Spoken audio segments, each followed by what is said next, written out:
Now that you've seen the evidence of the reaction, we're going to take the three that have a precipitate and we're going to bring them to this side, and they're going to do a reactions, a few different ones.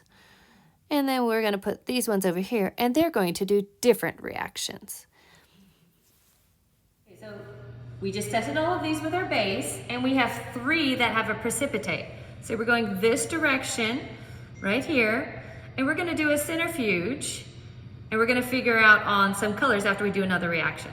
So we're going this direction, so these three are the ones I'm working with. I'm not working with these ones because they didn't have a precipitate. They go the other way. So these are going over to the side. Now I need to put these in a test tube.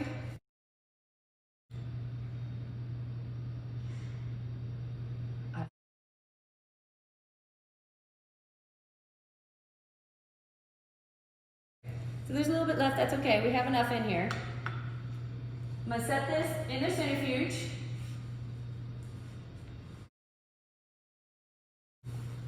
Okay, so look, this one's really kind of hard to get out. So I'm just putting a little bit of water to help me pour it out. That's okay.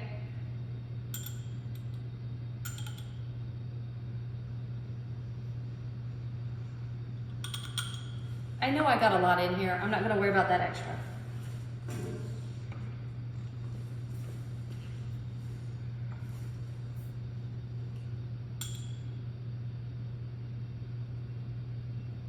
I'm gonna get just a little more water. I managed to leave quite a bit in there, so I'm gonna try to get it out. You can see all the precipitate in there. So if you look at a centrifuge, this is how you set up a centrifuge. They need to be evenly dispersed. If I only had two, they would be like this.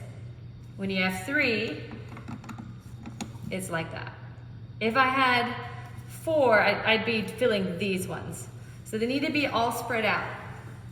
So I'm gonna put the lid down. You wanna lock it. We don't stick our fingers in a centrifuge. And then we're gonna run this, and this is not gonna take long. You wanna see it on top? Don't open this until you can tell it stopped vibrating. Look, see, you can open it early and still see it spinning. I don't want any fingers in there. And the next chemical we're gonna add to these is the DMG. It's dimethyl glycine ethanol. And we call it DMG because the D, the M, and the G right there. So I'm gonna put drops of this in those test tubes after I decant it. I'm going to decant the water off. I'm not worrying about the water. So this is the first one. 1, 2, 3, 4, 5, 6, 7, 8, 9, 10. And if you can see right away, I've got something happening right here. Now, yes, I can still see some green, but any change is evidence that this reaction has occurred. This is, of the three options, there's a green, a red, and a white. So this would be the red one, so that means that this one is nickel. One, pour off the water.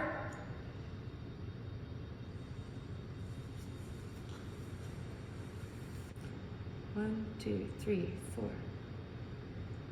Can you see there's already a change? Can you see it?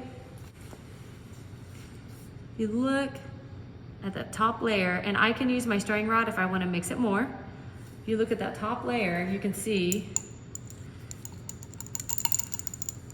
can you see that it's already changing?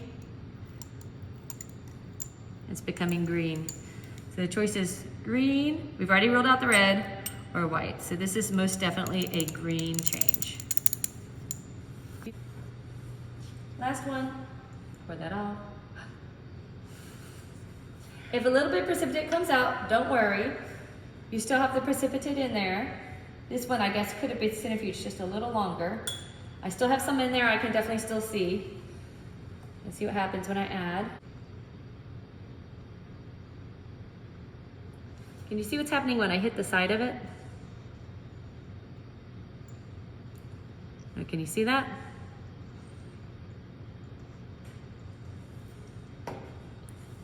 So sometimes it's hard to see evidence of a white change, but you can see it as it's going down the sides, it's white.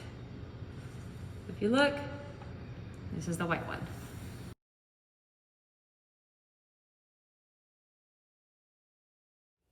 So at the end of this reaction, after centrifuging and adding DMG, we ended up with a red precipitate. We ended up with a green precipitate and a white precipitate. So we are done with identifying these three cations in solution. Now we're going to head in this direction to identify the remaining three cations.